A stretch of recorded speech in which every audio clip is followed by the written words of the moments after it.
The Trojan War. More than 1,000 years before Christ, near the eastern end of the Mediterranean, was a great city, very rich and powerful, second to none on earth.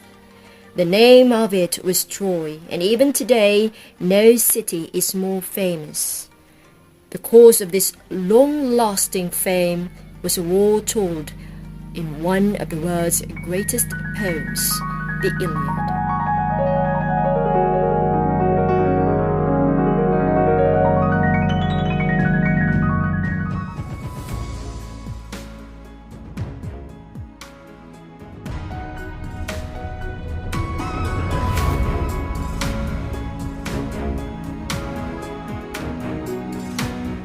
The fairest woman in the world was Helen, the daughter of Zeus and Leda, and the sister of Castor and Pollux. Such was the report of her beauty that not a young prince in Greece but wanted to marry her. When her suitors assembled in her home to make a formal proposal for her hand, there were so many and from such powerful families that her reputed father, King Tyndareus, her mother's husband, was afraid to select one among them, fearing that the others would unite against him. He therefore exacted first a solemn oath that from all that day would champion the cause of Helen's husband, whoever he might be. If any wrong was done to him through this marriage, it was after all to each man's advantage to take the oath, since each was hoping he would be the person chosen.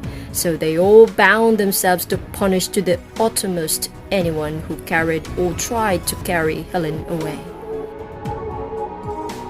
Then Tyndareus chose Menelaus, the brother of Agamemnon, and made him king of Sparta as well.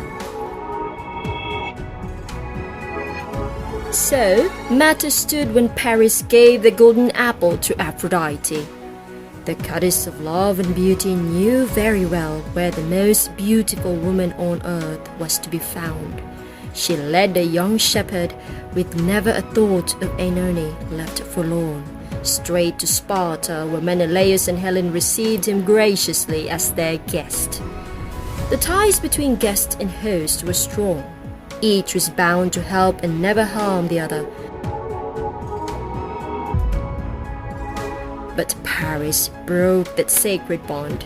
Menelaus, trusting completely to it, left Paris in his home and went off to Crete. Then Menelaus got back to find Helen gone, and he called upon all Greece to help him. The chieftains responded as they were bound to do. They came eager for the great enterprise to cross the sea and lay mighty Troy in ashes. Two, however, of the first rank were missing: Odysseus, king of the island of Ithaca, and Achilles, the son of Peleus and the sea nymph Thetis. Odysseus, who was one of the shrewdest and most sensible men in Greece, did not want to leave his house and family to embark on a romantic adventure overseas for the sake of a faithless woman. He pretended, therefore, that he had gone mad, and when a messenger from the Greek army arrived, the king was plowing a field and sowing it with salt instead of seed. But the messenger was shrewd too. He seized Odysseus' little son and put him directly into the way of the plow. Instantly, the father turned the plow aside, thus proving that he had all his wits about him. However reluctant, he had to join the army. Achilles was kept back by his mother.